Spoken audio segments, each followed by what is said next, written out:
Tá. Então eu gostaria de pedir que vocês pudessem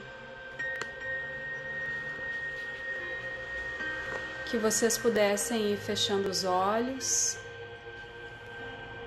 e especialmente eu gostaria de pedir que, vindo do coração de cada um de vocês pudessem emanar luz para nossa irmã Marivânia, que normalmente dá as palestras da quinta-feira, que em forma de retribuição e carinho há tantos dias e tantas mensagens que ela já nos trouxe,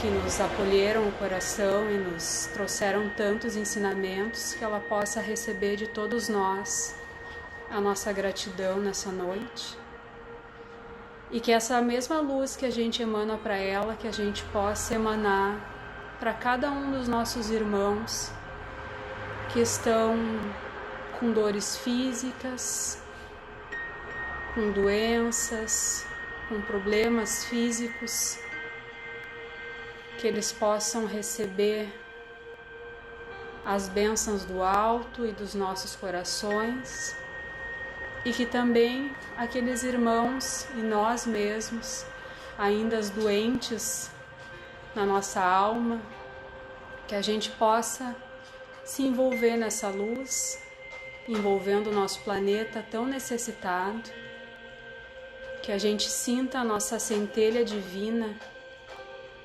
brilhando, crescendo, nos iluminando as nossas casas, as pessoas que estão próximas de nós e todo o nosso planeta.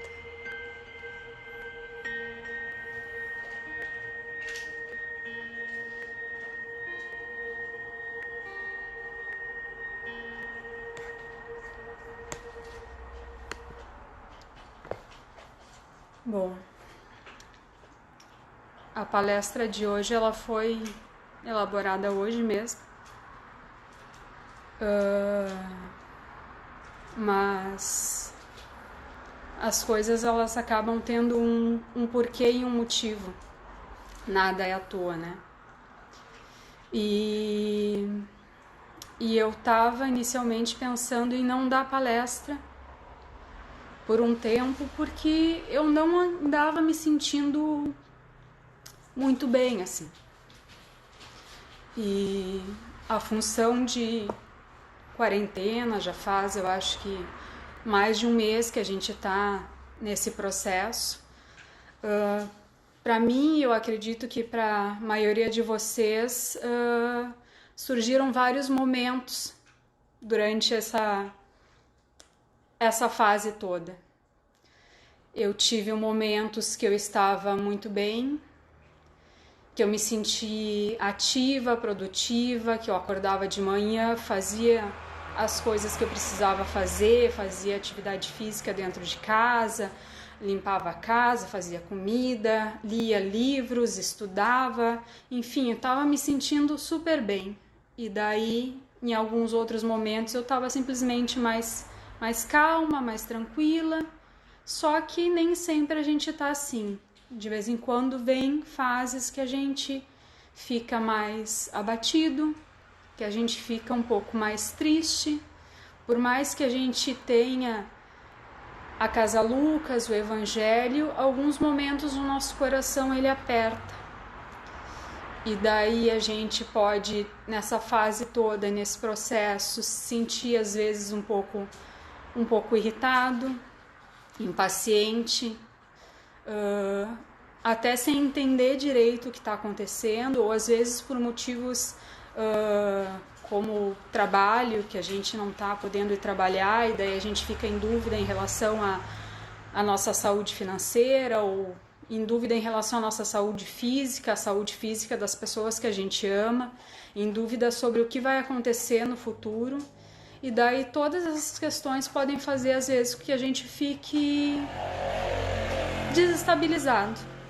E isso é um processo natural, e eu tô aqui, eu acho que para falar isso para vocês, que isso acontece, Acontece comigo, acontece com cada um de vocês aí, e faz parte porque a gente ainda não atingiu um grau de maturidade, de elevação espiritual para passar por tudo isso aqui enquanto encarnado de uma forma totalmente tranquila e serena. A gente ainda está evoluindo, a gente ainda está aprendendo, então é natural ter altos e baixos e isso fluir dessa forma.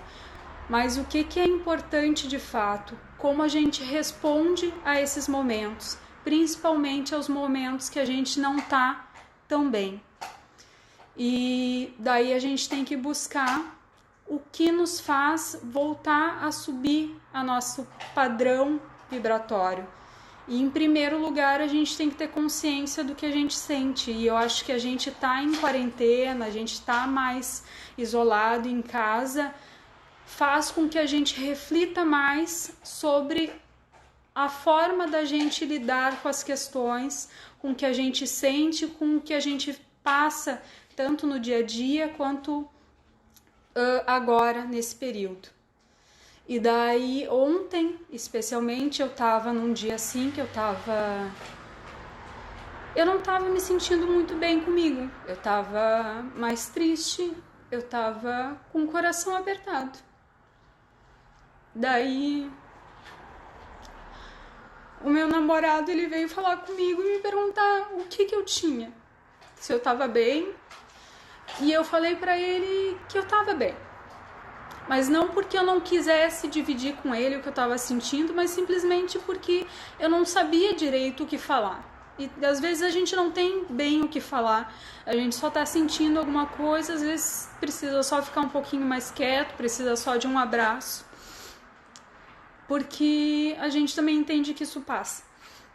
Daí, enquanto ele foi tomar banho, eu me deitei na cama, peguei um livro, que é um livro que eu costumo ler, que eles são trechos, cada capítulo é sobre uma história, e daí eu me coloquei em oração, aquelas orações sinceras, assim, que vem do coração, dizendo que eu não estava me sentindo muito bem e que eu precisava de auxílio. E eu peguei o livro e abri num trecho do livro qualquer, assim, só me concentrei e abri.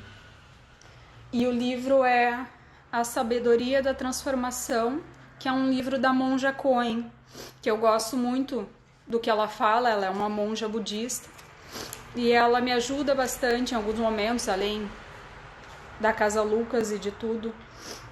Daí no livro caiu no trecho a fala correta, o momento propício.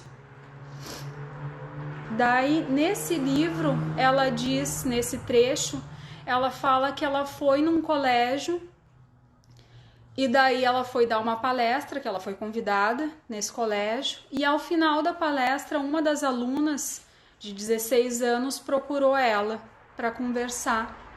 Daí essa aluna disse para ela que ela estava se sentindo um pouco perdida, porque o pai dela andava muito irritado e impaciente com a mãe dela. Daí ele andava se queixando e reclamando muito da mãe, e tudo ele criticava a mãe. E daí começou a criticar a família da mãe dela também, criticar a avó, os parentes. E isso estava de uma forma muito pesada e difícil, e que ela não sabia o que fazer. E daí a monja Coen pergunta para ela se a mãe dela já tinha conversado com o pai, se os dois já tinham conversado. E daí ela disse que sim, que eles tinham conversado, mas que as coisas não tinham melhorado, que ele continuava impaciente, continuava irritado com ela. Daí a monja Coen pensa um pouco e fala para ela: então eu acho que tu deveria conversar com teu pai. Daí a menina, imagina, uma menina de 16 anos, às vezes a gente não sente que a gente tem essa abertura para falar com os nossos pais, né? Porque eles são a autoridade e a gente é adolescente, criança, enfim. Daí ela falou que meu pai é uma pessoa muito importante e eu não sinto abertura para falar com ele. E daí a monja Coen falou, mas te esforça. De repente,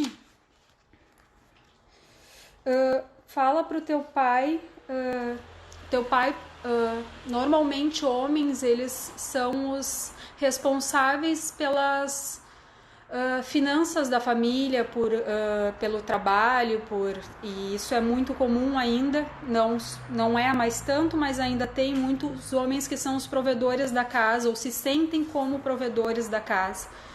E daí ela falou assim, daqui a pouco teu pai tá com alguma dificuldade financeira, e por isso que ele tá se sentindo assim, tá mais irritado.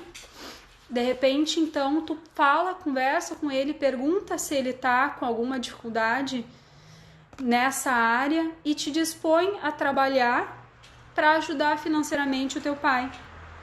Ou pode ser que ele tenha se interessado por outra pessoa, por uma outra mulher, e daí quando a pessoa se interessa por uma outra pessoa que não é do seu relacionamento, às vezes a pessoa começa a criticar a esposa, o marido, para poder justificar aquele sentimento que está sentindo.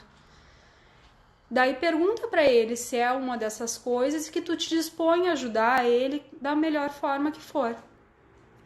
E daí a menina escutou, se encerrou a conversa, passaram-se alguns meses e a monja Coen, ela foi convidada novamente a dar palestra nesse colégio.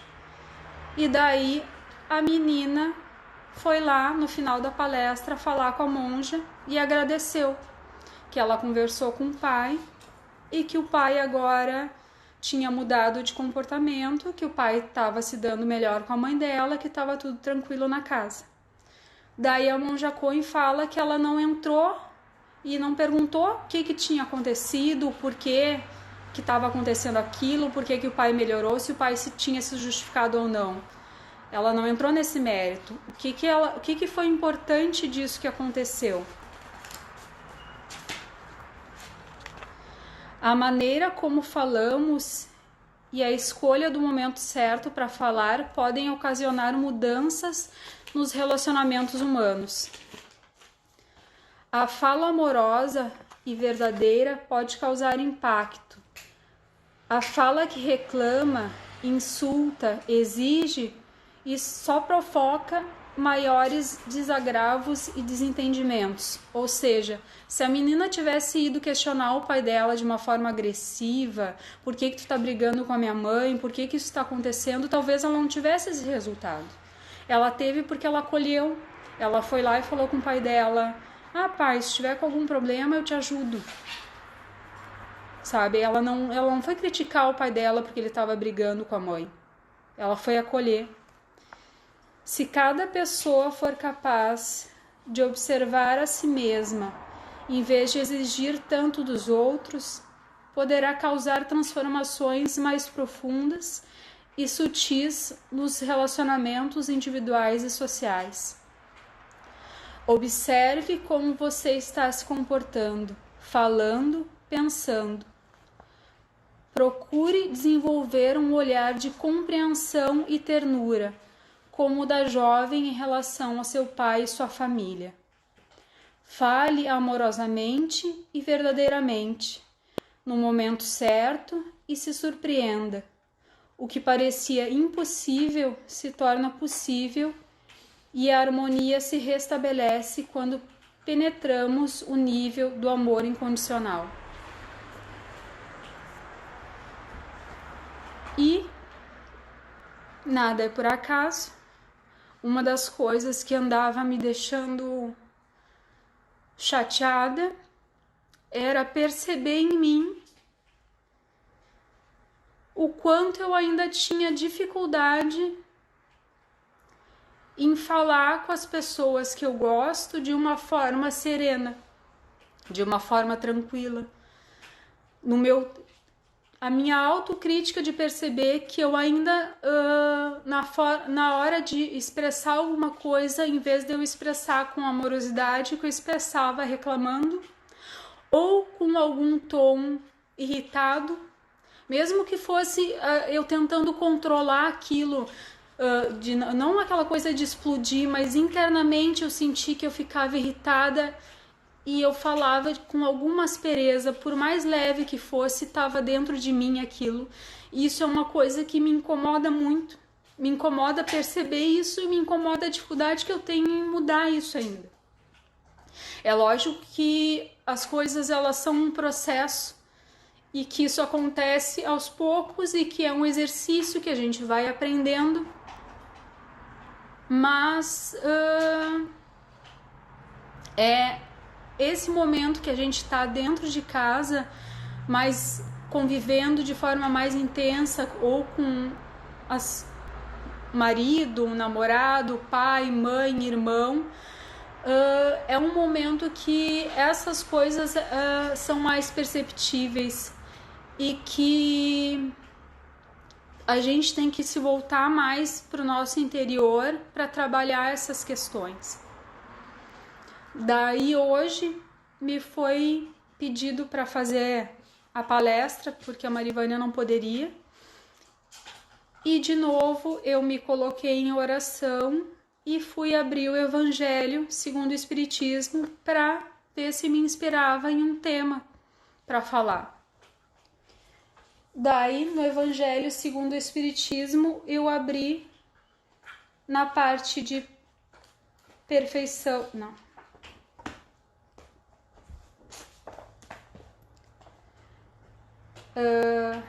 no capítulo 13 do Evangelho segundo o Espiritismo, que é sobre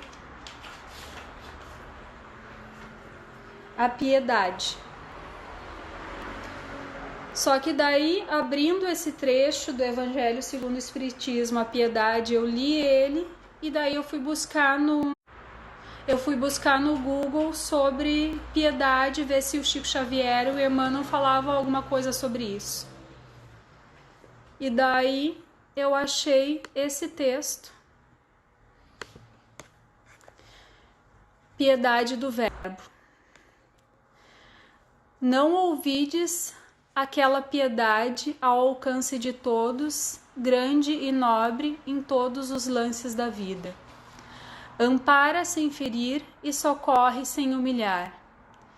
Erguida nos alicerces do perdão, claro e simples, ainda mesmo nas horas graves, a piedade é paz e compreensão.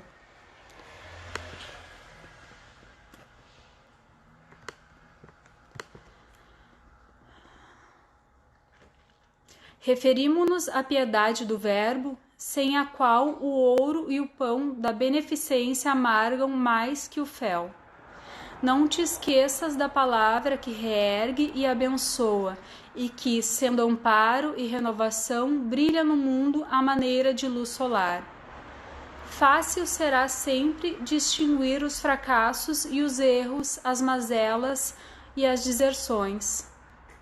Fácil será destacar chagas e cicatrizes, indicando-lhes medicação adequada.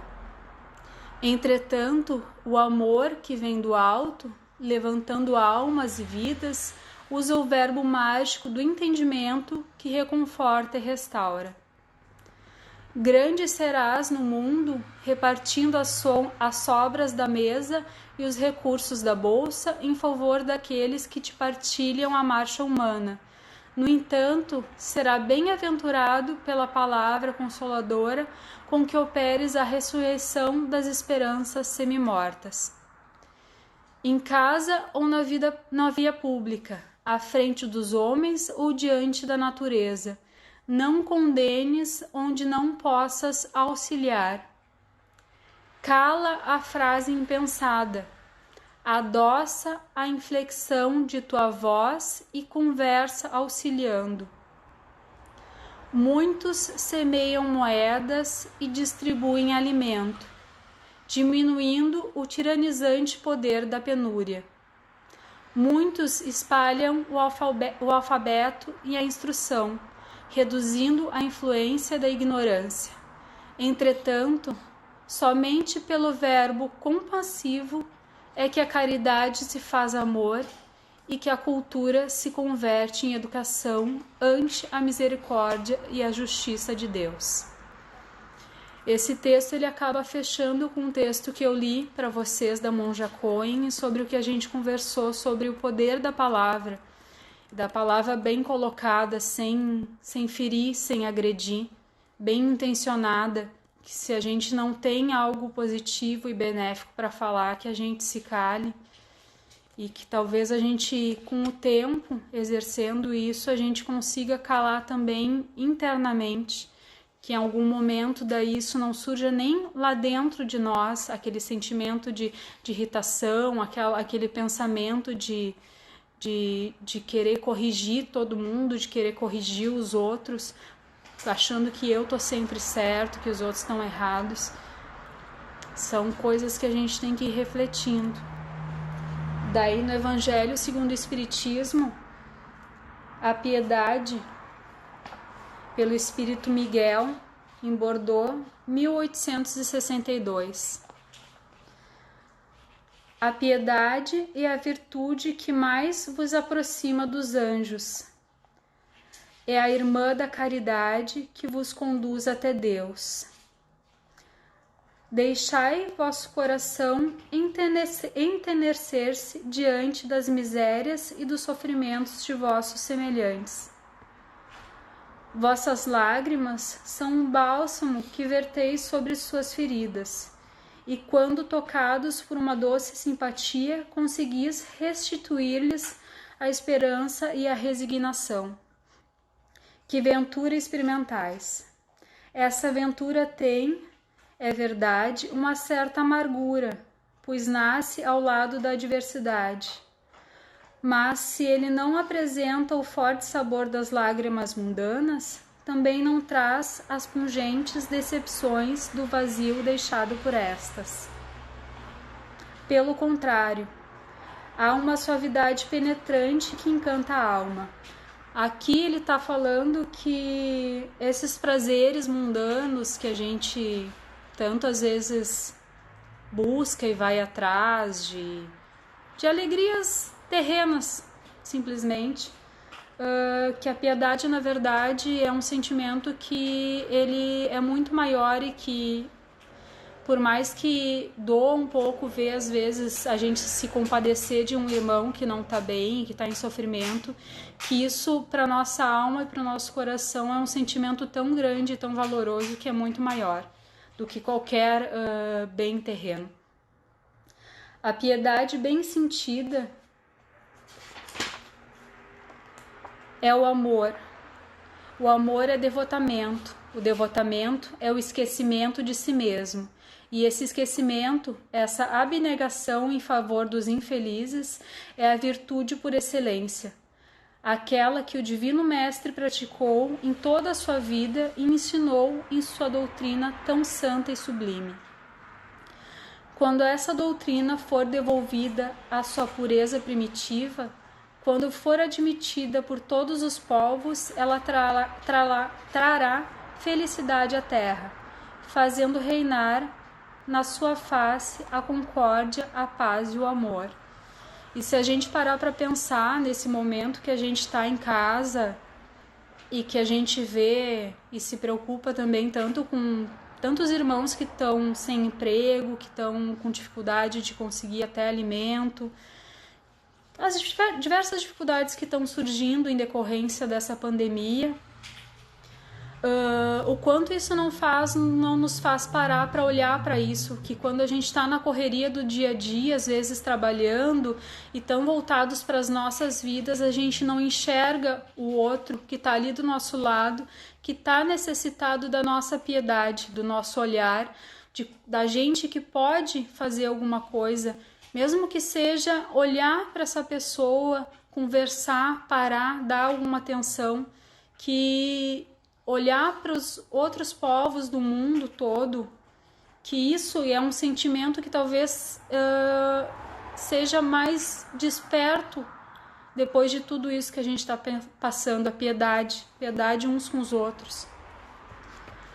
O sentimento mais apropriado para vos fazer progredir, domando vosso egoísmo e vosso orgulho, aquele que dispõe vossa alma à humildade, à beneficência e ao amor ao próximo, é a piedade. Essa piedade que vos comove até as entranhas, diante do sofrimento de vossos irmãos, que vos leva a estender-lhes a mão segura e vos arranca lágrimas de simpatia. Não sufoqueis jamais em vossos corações essa emoção celeste, nem façais como os egoístas endurecidos que se afastam dos aflitos porque a visão de sua miséria perturbaria por um momento a sua feliz existência. Temei ficar indiferente quando puderes ser útil. A tranquilidade comprada ao preço de uma indiferença culposa é a tranquilidade do mar morto, que esconde no fundo suas águas de lama fétida e a corrupção. A piedade, entretanto, está longe de causar transtorno e aborrecimento temidos pelo egoísta. Sem dúvida, a alma experimenta ao contato da infelicidade alheia, confrangendo-se, um estremecimento natural e profundo, que faz vibrar todo o vosso ser e vos afeta. Mas a compensação é grande, quando conseguis devolver a coragem e a esperança a um irmão infeliz, que se comove ao aperto da mão amiga, e cujo olhar, orvalhado muitas vezes de emoção e reconhecimento, se volta com doçura para vós, antes de se levar ao céu, agradecendo-lhe por haver mandado um consolador, um amparo. A piedade é a melancólica, mas celeste precursora da caridade, a primeira das virtudes, da qual é irmã, e cujos benefícios prepara e enobrece as boas ações. Então, que nesse momento de convívio mais intenso que a gente está tendo dentro das nossas casas, ou que quando a gente olha para os nossos irmãos que estão mais desfavorecidos, que a gente possa ter esse sentimento de piedade, que é da gente abrandar a nossa voz no nosso convívio diário, que a gente possa entender os momentos de irritação de quem convive com a gente, de impaciência de quem está do nosso lado, não querendo dar lição de moral, mas simplesmente compreendendo que todos nós temos dificuldades, todos nós temos nossos dias mais tranquilos, nossos dias mais leves e nossos dias um pouquinho mais difíceis, que isso é um processo natural e que é de cada um, não necessariamente o dia que eu não estou bem, isso tem a ver com a pessoa que está do meu lado, isso às vezes é meu só, e é uma coisa que eu tenho que trabalhar, que a gente consiga entender o momento de cada um, dar espaço para cada um passar por essa fase de uma forma mais tranquila e mais serena, que a gente leve mais piedade dentro dos nossos lares e para cada pessoa que cruzar pelo nosso caminho. Esse é o nosso papel como espírita, como seguidor de Jesus, que a gente possa levar uma sementinha de luz aonde a gente estiver, que a gente consiga trabalhar essa semente de luz dentro de nós, que a gente vá buscando isso dentro de nós, tá bem? Eu vou pedir agora que vocês peguem seus copos de água para energização e eu vou colocar daí a música de São Francisco.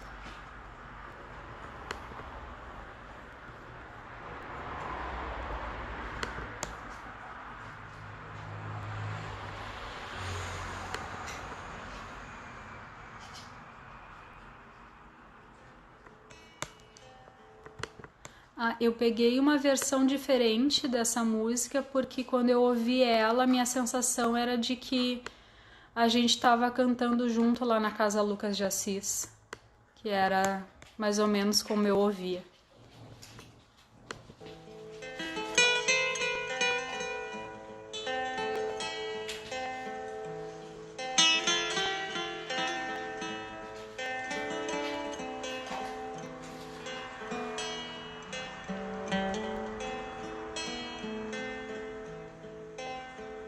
Senhor, fazei-me instrumento de vossa paz. Onde houver ódio, que eu leve o amor. Onde houver ofensa, que eu leve o perdão. Onde houver discórdia, que eu leve a união. Onde houver dúvida, que eu leve a fé.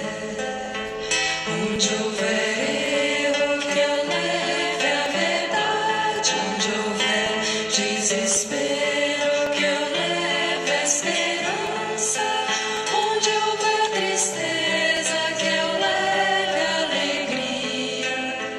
Onde houver trevas, que eu leve a luz. Ó Mestre, fazei que eu procure mais consolar que ser consolado, compreender que ser compreendido, amar que ser amado, pois é dando que se recebe, é perdoando que se é perdoado, e é morrendo que se vive para a vida eterna.